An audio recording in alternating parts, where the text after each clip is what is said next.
Hello दोस्तों, मेरे YouTube channel Buddha respect touch में आपका स्वागत है।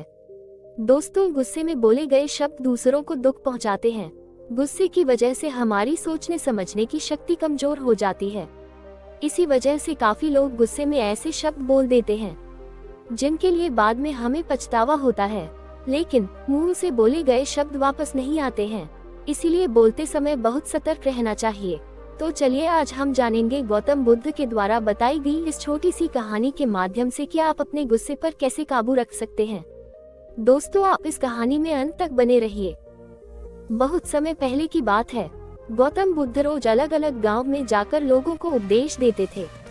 गांव के अधिकतर लोग बुद्ध का बहुत सम्मान करते थे, लेकिन कुछ ऐसे भी थे जो बुद्ध को पसंद नहीं करते थे। एक दिन गौतम बुद्ध के आश्रम में एक व्यक्ति आया और सभी लोगों के सामने बुद्ध का अपमान करने लगा, लेकिन बुद्ध ने उसे पलटकर कुछ भी नहीं कहा। जब वह व्यक्ति बोलते बोलते थक गया तो वह व्यक्ति वहां से चला गया। गांव के लोग ये देखकर बहुत दुखी थे। बुद्ध ने अपना प्रवचन फिर से शुरू कर दिया। जब वह व्यक्ति अपने घर पहुंचा तो उसे अपनी गलती का एहसास हुआ। वह व्यक्ति अगले दिन गौतम बुद्ध के आश्रम पहुंचा और उनसे माफी मांगने लगा। बुद्ध ने उससे कहा कि एक काम करो, आश्रम में पक्षियों के पंख बिखरे हुए हैं, उन्हें इकट्ठा करके यहाँ ले आओ। उस व्यक्ति ने तुरंत ही काम शुरू कर दिया। कुछ देर बाद वह पंख लेकर आ गया। बुद्ध ने उससे कहा कि अब ये पंख अपने नगर के बीच में रखाओ। वह व्यक्ति गौतम बुद्ध की आज्ञा मानकर नगर के बीच में पहुंचा और सभी पंख रखकर बुद्ध के पास पहुंच गया। बुद्ध ने उससे फिर कहा कि अब एक और अंतिम काम कर दो, वे सारे पंख वापस लेकर आ जाओ।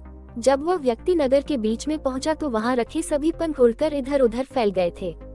सभी पंखों को इकट्ठा कर पाना उसके लिए बहुत मुश्किल था।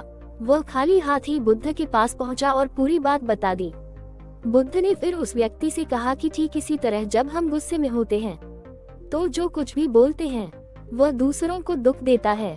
जब हमारा मन शांत होता है तब हमें गलती का एहसास होता है, लेकिन तब हम कुछ भी नहीं कर सकते हैं। जिस तरह सभी पंखों को इकट्ठा कर पाना संभव नहीं है, उसी तरह मुंह से निकले शब्द वापस नहीं लिए जा सकते।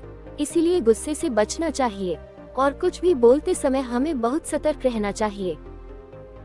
हम आशा करते हैं कि आपको यह वीडियो पसंद आई होगी, तो वीडियो को लाइक कीजिए और चैनल को सब्सक्राइब कीजिए और कमेंट में जरूर बताना कि गौतम बुद्ध के अनमोल विचार आपको कैसे लगते हैं।